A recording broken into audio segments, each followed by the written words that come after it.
In 1709, the people of Europe faced their coldest winter in 500 years. Sudden storms, endless frosts, and vast famines led to the deaths of countless people over the next year or so, but the exact nature of the Great Frost remains a mystery to this day. It was called the Great Frost in England and the Grand Hiver in France, but whatever anyone wanted to call it, it basically meant everything had become very, very cold. And the weirdest thing is that it literally happened overnight. When people across Europe went to sleep on the evening of January 5th, 1709, they couldn't possibly have known what they were in for. When they woke the next morning, the temperature had plunged to the very bottom of the thermometer. Snow had begun to fall too, and it didn't stop either, covering pretty much the whole of Europe in a near instant. This new world had an average temperature of around -5 degrees Fahrenheit. Today, we can check the weather for the week and know that, while it may not be 100% accurate, we can get a pretty good idea of what's in store. In 1709, though, there was no warning that any of this was going to happen. Thousands and thousands of people died from hypothermia before anyone realized how serious the plummeting temperature was, and animals, including valuable livestock such as sheep, chickens, and cows, froze to death where they slept, and that was just the beginning. As the days dragged on and temperatures remained freezing, people and animals alike continued to struggle. Parisians were left to fend for themselves for 3 months, with no supplies able to get into the city. Snow blocked roads across the continent and a number of rivers froze, with some seeing up to 11 inches of ice. Germany's hot springs froze too, along with Amsterdam's canals, Switzerland's lakes, and the Adriatic and Baltic seas. One small grace was that people were able to walk across these frozen lakes to search for food, but it may not have done them much good, and sometimes the frozen bodies of the dead became dinner. There are accounts of the cold being so overwhelming that trees cracked and shattered spontaneously, and church bells even stopped ringing because they'd crack and break if they tried. Wine froze in wine cellars of the rich, along with bread, meat, and what little food remained. As for the livestock, it was the cattle and other large animals who were the first to die. Soon enough, however, small wild animals were decimated too, and entire populations of wildlife were wiped out. Humanity hasn't really had a great track record when it comes to treating the world's poorest with any kind of respect, so it may not be entirely surprising to learn that, yes, Europe's poorest residents had it pretty bad during the Great Frost. What's more surprising, however, is that the rich fared little better. Europe's elite had spent a good long time building massive, sprawling palaces for themselves on huge estates that were kept more for decorative purposes than anything else. After all, practicality was something that only the peasants needed to concern themselves with. Ah, now we see the violence inherent in the system. Shut up! Oh, come and see the violence inherent in the system! Help, help, I'm being repressed! Take Versailles, for example. Louis XIV turned his father's hunting lodge into a palace in the 1670s, and as part of the renovations, he installed tall, wide windows that were specifically designed to impress anyone who saw them, but they didn't do much good for the weather.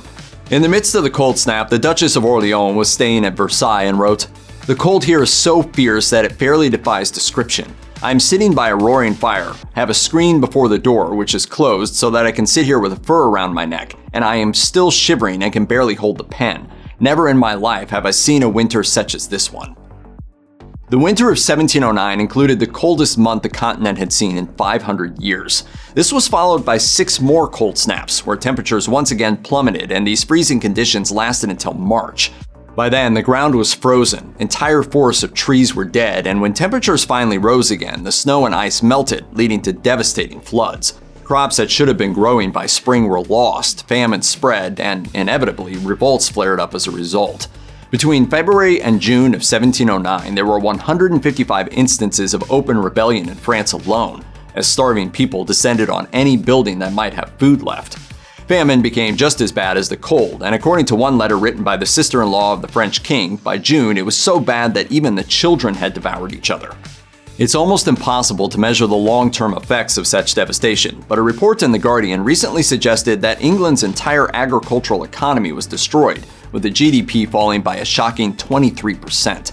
It was around 10 years before the nation saw anything close to a rebound to pre-freeze conditions and productivity. Any historian will tell you that it's basically impossible to accurately pin huge historical events down to singular root causes.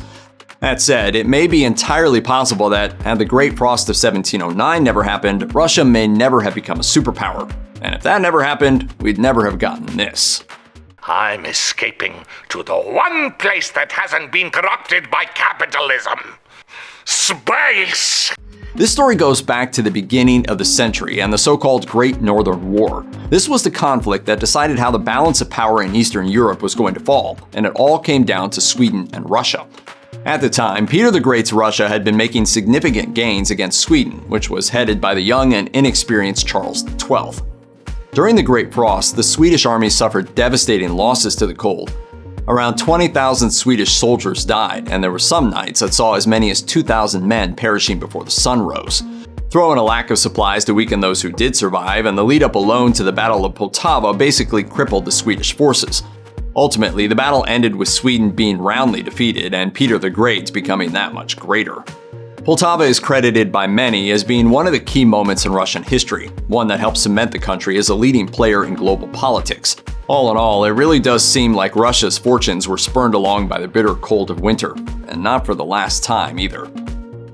When the historian Emmanuel Leroy-Ladurie sat down with Matteo France to discuss the Great Winter, he made it quite clear that, for all we know about the terrible cold spell, there's plenty we don't know too, including just how many people died. In a 1709 edition of the newspaper La Clef du Cabinet, this observation can be found. An infinite number of people died everywhere. Whole families were found to be frozen to death. Deaths didn't just come with the cold either, and for those who survived, there were other difficulties lurking in the months ahead. Leroy-Ladurie says that it's estimated around 100,000 people died immediately from the cold, and that's only in France. Then as many as 200,000 died in the famine that followed, and after that, there was another round of around 300,000 deaths. This last group perished as a result of their higher vulnerability to diseases they may have otherwise been able to survive, such as typhoid, smallpox, measles, dysentery, and even scurvy. Many also died from eating spoiled food or eating things that just aren't suitable as food, such as carrion. Suicide wasn't uncommon either, and many people were killed in the riots and rebellions that broke out across the country. In total, it's estimated that the Great Winter led to the deaths of some 600,000 people in France alone. The biggest mystery of the frost of 1709, however, is this: what actually caused it in the first place? One of the most frequently touted theories suggests that it had something to do with a phenomenon called the Maunder Minimum. Described by NASA as a time at which the sun entered a quiet phase, the Maunder Minimum technically occurred between 1645 and 1715. During this time, the sun became dimmer and calmer, and with fewer sunspots came less output, meaning that temperatures dropped across the Earth. The theory put forward by some climate scientists basically suggests that a decrease in energy received from the sun meant the formation of less ozone, which in turn impacted weather patterns such as the jet stream. That in turn impacted the presence of low and high pressure systems and resulted in particularly bad weather for that particular year. Makes sense, right? Well, not everyone thinks so. While some researchers suggest that decreased sunspot activity and solar radiation ought to lead to colder temperatures on Earth, others aren't so sure. Georg Fullner of the Potsdam Institute on Climate Change Research published research suggesting that the sun's output and surface activity has an insignificant impact on Earth's overall temperature, especially when compared to the impact of humankind on the climate. Fullner suggests that another period of decreased activity, such as the one seen around the deep freeze of 1709, would only lower the average temperature by about 0.1 of a degree Celsius. Unfortunately, if this climate model is to be believed, that means we're kind of back at square one. Some theorists have suggested that the Maunder Minimum may have had something to do with the frost of 1709, but not everything. In 2010, NASA's Ames Research Center solar physicist David Hathaway wrote that, to some extent, there is good evidence that activity on the sun's surface might cause fluctuations in the Earth's temperature. And here's the thing, these sun cycles actually happen pretty regularly, they're just different each time. Sun cycles occur about every 11 years, but they're always variable. For example, while it's impossible to know for sure, it has been theorized that for around 70 years, sunspot activity nearly stopped for good. This coincided with the centuries-long cooling period on Earth known as the Little Ice Age. Experts disagree on the exact dates of the Little Ice Age, but it's most commonly regarded as spanning from the 16th century to the 19th century.